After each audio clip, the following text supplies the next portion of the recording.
మనకి చాలామంది తెలివైన వాళ్ళుగా ఉన్నారు. కాస్త మందబుద్ధితో ఉన్నారు. ఇలా అనేక రకమైనటువంటి జనం మనకు కనబడతా ఉంటారు. దీనంతటికీ పుట్టిన రాశి యొక్క ప్రభావం ఎంతవరకు ఉంటుంది? అలాగే నక్షత్రాల ప్రభావం ఏమన్నా ఉంటుందా? లగ్నాల ప్రభావం ఏమన్నా ఉంటుందా? వీటిలన్నిట్లి గురించి కూడా మనం ఈ వీడియోలో మాట్లాడుకుందాం. ఇప్పుడు కొన్ని రాశుల వారు చూడండి వెరీ షార్ప్ ఉంటారు. Very, very sharp. ఇప్పుడు మిథున రాశి మనం తీసుకుంటే కాలికేస్తే మెడకి, మెడకేస్తే కాలికేసేస్తారు. తర్వాత ఈ యొక్క వాళ్ళని కన్విన్స్ చేయడం ఇక ఎవరి వల్ల కాదు. ఆ తర్వాత మళ్ళా మనము వాళ్ళని ఏదైతే మనం చెప్పబోతున్నామో వాళ్ళు ముందు ఎస్టిమేట్ వేస్తారు. ఎక్కువగా మనకి తమిళనాడులో నేను ఐఐటి మెడ్రాస్‌లో చదువుతున్నప్పుడు వేళాచారి అని మా ఆనంద్ మార్గ్ ఆశ్రమం ఉంటుంది. ఇప్పుడు కూడా ఉంది. వేళాచారి ఇట్స్ ఐక్యరాజ్య సమితిలో సభ్యత్వం ఉన్న ఆశ్రమం, ఇంటర్నేషనల్ ఆశ్రమం. 300 బ్రాంచెస్ ఇండియాలో ఉన్నాయి. 180 దేశాల్లో మా ఆనంద్ మార్గ్ ఆశ్రమం ఉంది. అక్కడ మేము ఆ వేళాచారి ప్రాంతంలో మేము తమిళ్ స్టూడెంట్స్‌ని చూసేవాళ్ళం. మాతో పాటు చదివేవారు కాబట్టి చూసేవాళ్ళం.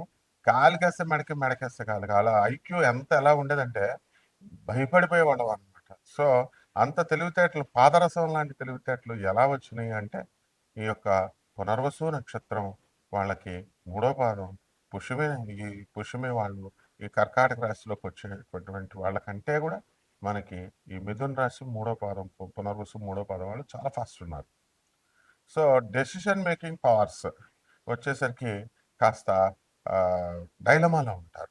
కత్రినా కైఫ్‌ని, ఐశ్వర్య రాయ్‌ని ఇద్దరిని తీసుకొచ్చి ఎవరిని పెళ్లి చేసుకుంటావో చెప్పు నాయనా అంటే అప్పుడు వాళ్ళు డెసిషన్ తీసుకోలేరనమాట.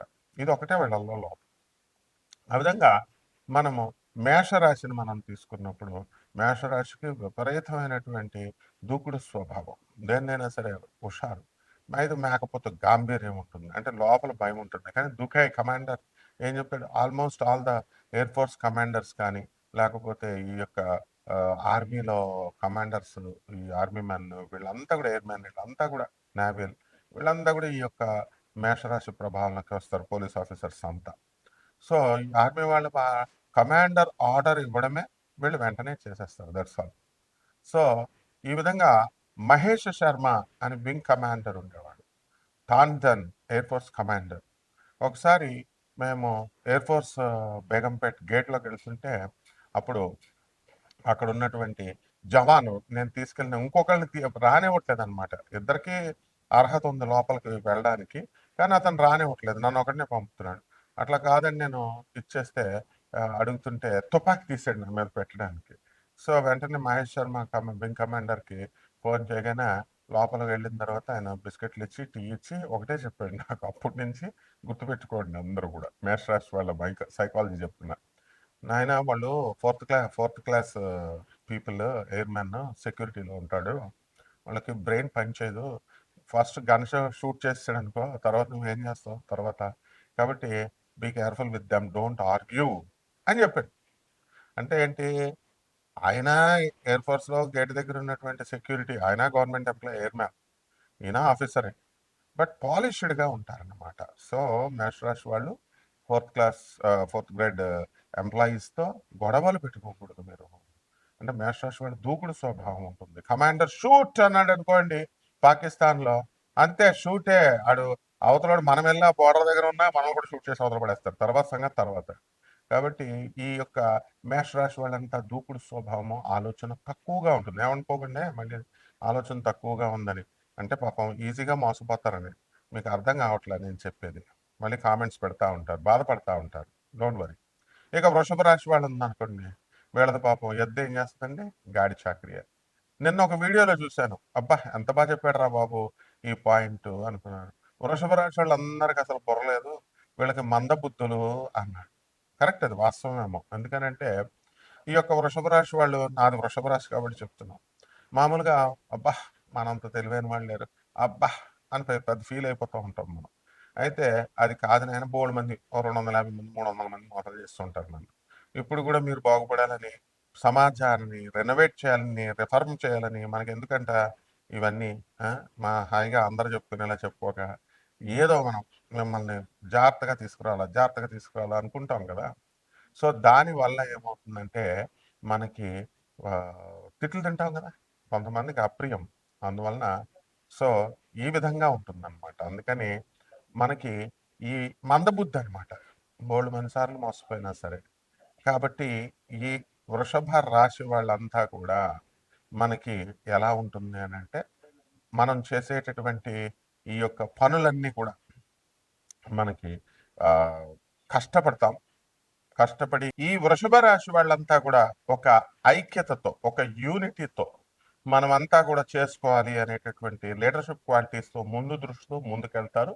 కాకపోతే లోక జ్ఞానం లేకపోవడం వల్ల చిన్న చిన్న లౌకికమైనటువంటి విషయాల్లో ఈజీగా మోసపోతారు. చాలా అద్భుతంగా చెప్పాడు అతను వీడియోలో. ఇకపోతే మనము కర్కాటక రాశికొద్దాము. ఈ కర్కాటక రాశి వాళ్ళు దే ఆర్ వెరీ ఇంటెలిజెంట్ అనమాట. Very intelligent and by birth వాళ్ళు సీరియస్‌నెస్ ఉండడము, ఫోకస్ ఒక సబ్జెక్ట్ మీద ఉండడము. చక్కగా ఇలా రాశి లక్షణాలు మనం చెప్పుకుంటే చాలా చెప్పుకోవచ్చు. బట్ ఈ యొక్క సంసారానికంటే కూడా వీళ్ళు ఫ్యామిలీ లైఫ్ కంటే కూడా వీళ్ళు ఎక్కువగా కెరీర్ ఓరియెంటెడ్‌గా ఉంటారు. కెరీర్‌కి ఎక్కువ ఇంపార్టెన్స్ ఇస్తారు. అలాగే ఒక సబ్జెక్ట్ మీద స్పెషలైజేషన్ చేస్తూ వాళ్ళు అగ్రభాగానికి టాప్ మోస్ట్ శిఖరానికి గిరి శిఖరానికి వెళ్ళిపోయేటటువంటి లక్షణాలు ఈ యొక్క కర్కాటక రాశిలో ఉంటాయి. అందువల్ల they are all government employees ఇటువంటి వాళ్ళంతా కూడా ఈ రాశిలో పడడానికి అవకాశాలు ఉంటాయి. బట్ ఫ్యామిలీ లైఫ్ అంతా కొంతమందికి అంత ఆనందంగా ఉండదన్నమాట. ఇక్కడ ఈ యొక్క రాశి ఫలాలలో మనం ముఖ్యంగా గమనించుకోవాల్సింది ఏంటంటే ఎగ్జాక్ట్‌గా మనకి అప్లై అవుతుందేమో అని చూసుకుంటారు జనాలు. బట్ ఇక్కడ కోటాను కోట్ల మందికి కామన్ ప్లాట్‌ఫార్మ్ మీద చెప్పుతున్నటువంటి రాశి ఫలాలు. దానివల్ల కొంతమందికి ఇప్పుడు 'ఎన్టీ రామారావు' ఉన్నాడు. రామారావు పేరుతో ఉన్నవాళ్ళు ఆయన సీఎం అయ్యాడు. మిగతా వాళ్ళు అయ్యారా? అలాగని చెప్పి రాశి ఫలాలు జరగదనుకుంటున్నారా? జరుగుతాయి కంపల్సరీ. అది ఎంత పర్సెంటేజ్‌లో జరుగుతాయి? ఏంటన్నది విజ్ఞులైన మాకర్థమవుతది. సో, కామన్ మ్యాన్ మీరేం చేయాలంటే చక్కగా మనం ఆ లక్షణాలు తెలుసుకోవడం, మన రాశి ఫలాలు ఎలా ఉన్నాయని స్కెలిటన్ ఐడియా ఇస్తాము. దాన్ని బట్టి ముందుకు జాగ్రత్తగా వెళ్ళాలి మీ లైఫ్‌ని. So, you have to mould your lifes. అంతేగాని చెప్పేటటువంటి వాళ్ళకి మీరు సలహాలు ఇవ్వడము, లేకపోతే వాళ్ళ ఇది బాగుంది, అది బాగుంది. Who asked you to give the comments? Feedback ఎవరిమ్మన్నారు? No, we don't want the feedback. This is all one way traffic. This is my classroom. And if you want to get benefited please listen or else quit simply. Enough. There ends the matter. So ఇక సింహరాశి. ఈ సింహరాశి దగ్గరికి వచ్చేసరికి వీళ్ళకి leadership qualities ఎక్కువ ఉంటాయి.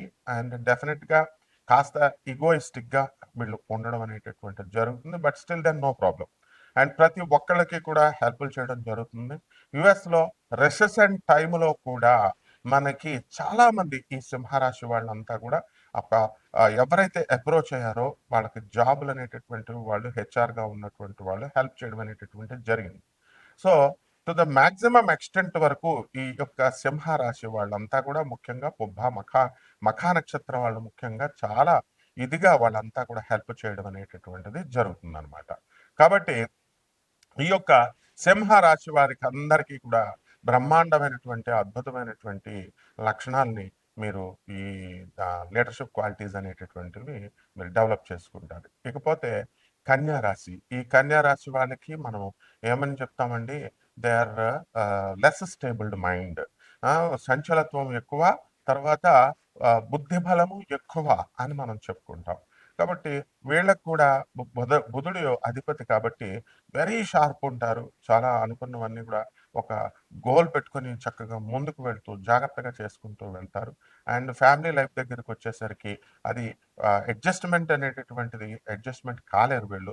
And ఎక్కువగా హాస్య, చతురత అనేటటువంటిది వీళ్ళకి ఎక్కువుంటుంది. డెఫినిట్‌గా వీరి యొక్క రాశులను బట్టే తెలివితేటలు అనేటటువంటివి ఉంటాయి. వీళ్ళకి బుద్ధి బలం ఎక్కువ. మెగాస్టార్ చిరంజీవిని కనుక తీసుకుంటే ఈ కన్యా రాశిలోకే ఆయన రావడం అనేటటువంటిది జరుగుతుంది. తులా లగ్నంలోకి వస్తాడు. కాబట్టి ఈస్ వెరీ ఇంటెలిజెంట్. ఆయన వేసేటటువంటి స్టెప్స్ అంతా కూడా సక్సెస్ స్పీక్స్.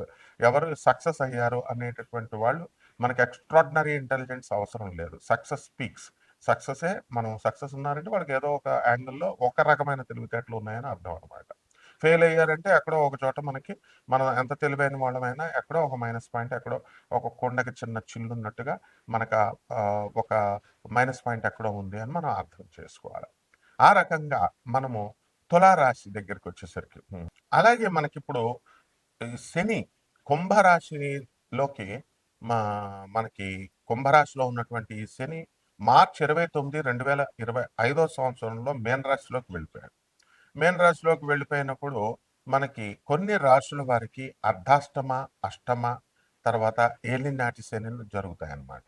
ఆ రాశుల వారికి మనం ఏం జరుగుతాయి, ఏ రాశుల వారికి మనం చూసుకుందామంటే మనకి ఏలినాటి శని కుంభ, మీన, మేష రాశుల వారికి మొత్తం ముగ్గురికి కూడా ఏలినాటి శనులు జరుగుతాయి.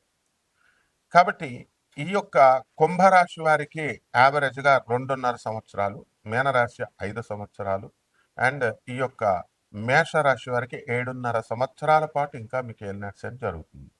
ఇకపోతే మనకి కుంభరాశిలోకి వచ్చినటువంటి ఈ యొక్క మీనరాశిలోని మనకి శని ఉన్నాడు కాబట్టి మనకి ఇంకా ఎవరికి మనకి ఈ శని జరుగుతుంది అని అంటే మనకి ఈ ఈ యొక్క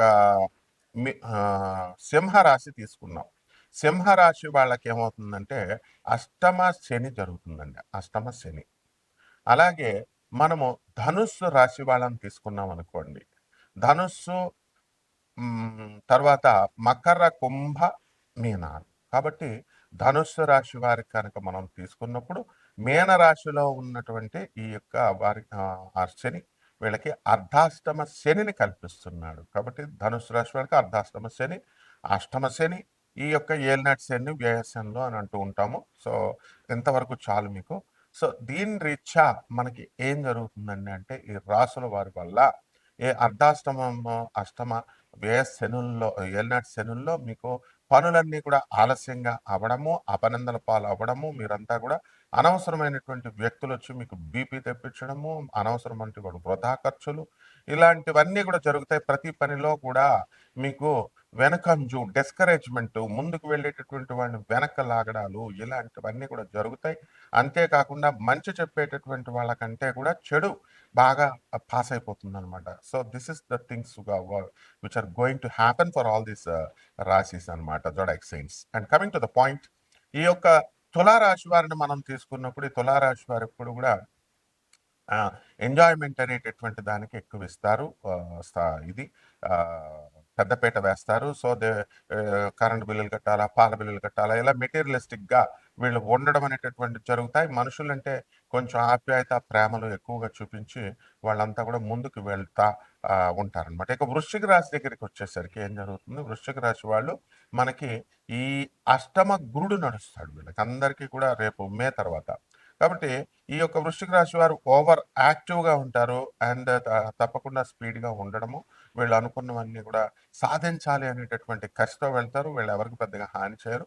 అండ్ ఎవరైనా సరే వీళ్ళకి హాని చేస్తుంటే వీళ్ళు ఎస్కేప్ అయిపోతారు. అది పెద్ద ప్రాబ్లం ఏం కాదు. ఇక ధనుసు రాశి వాళ్ళకి వచ్చేసరికి పెద్దల యందు వినయము, విధేయత ఇవన్నీ ఉండడం అనేటటువంటివి జరుగుతాయి.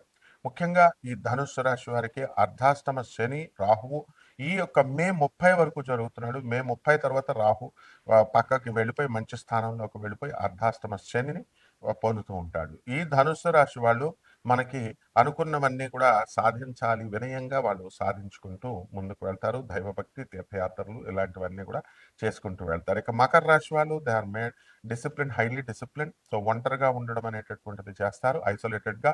కాబట్టి ఇటువంటి వాళ్ళు డిప్రెషన్లకి వెళ్ళినప్పుడు మనం వీళ్ళని కెలక్కుండా వాళ్ళని వదిలేసేసి మనం ఉన్నట్లయితే బ్రహ్మాండంగా మనకు ఉంటుంది. ఇక కుంభరాశి వాళ్ళని మనం చూసినప్పుడు కుంభరాశి వాళ్ళు కొంచెం అగ్రెసివ్గా ఉంటారు, కానీ but they are very helpful.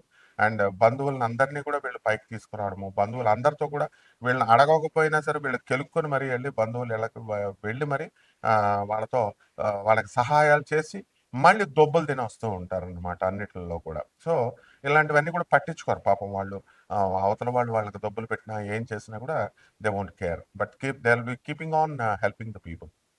ఇక ఆఖరిగా మీనరాశిని, ఈ మీనరాశి వాళ్ళని మనం చూసుకున్నప్పుడు ఏం జరుగుతుందంటే చక్కగా ఈ యొక్క ఒక చేపలాగా చాలా స్పీడ్ అనమాట. And they know that techniques అనమాట. How to manipulate the things and వాళ్ళ పనులు వాళ్ళు ఎలా చేయించుకోవాలి అనేటటువంటిది అంతా కూడా ఈ యొక్క మీనరాశి వాళ్ళకి తెలుస్తుంది. అండ్ వాళ్ళు తెలుసుకోవాలనుకునేటటువంటి వాళ్ళ అభిప్రాయాన్ని వాళ్ళ మదర్ ద్వారా, వాళ్ళ ఫాదర్ ద్వారా, వాళ్ళ బంధువుల ద్వారా, వాళ్ళ ఫ్రెండ్స్ ద్వారా రప్పించడం. అంటే వీళ్ళకి ఈ పని కావాలి. ఈ పని కావాలి అంటే వాళ్ళు డైరెక్ట్‌గా చెప్పరనమాట. వీళ్ళ నోటి చేత కొన్ని ప్రశ్నలేపిచ్చి, వాళ్ళ చేత కన్విన్స్ చేయించి, యెస్ అని వీళ్ళ చేత చెప్పించేటటువంటి ప్రత్యేకమైనటువంటి లక్షణాలు ఈ మీనరాశి వాళ్ళందరికీ కూడా ఉంటాయి. కాబట్టి ఈ యొక్క శని మనకి వెళ్ళిన తర్వాత ఈ అర్ధాష్టమ, అష్టమ ఈ ఏలినాటి శని ప్రభావాల వల్ల ఈ 12 రాశుల మీద ఎలాంటి ప్రభావాన్ని చూపిస్తాయి? తెలివితేటలు అనేటటువంటివి ఈ 12 రాశుల వరకు ఉన్నాయి కాబట్టి, ఈ శని ప్రభావం వలన ఈ తెలివితేటల్లో ఏమైనా మార్పు ఉంటుందా? డెవలప్‌మెంట్ ఇలాంటి విషయాలన్నీ కూడా మనం విడివిడిగా ఒక్కొక్క రాశికి తెలుసుకుందాం. తులారాశి. ఈ తులారాశి వారికి మనకి శని ప్రభావం ఏమి లేదండి పెద్దగా.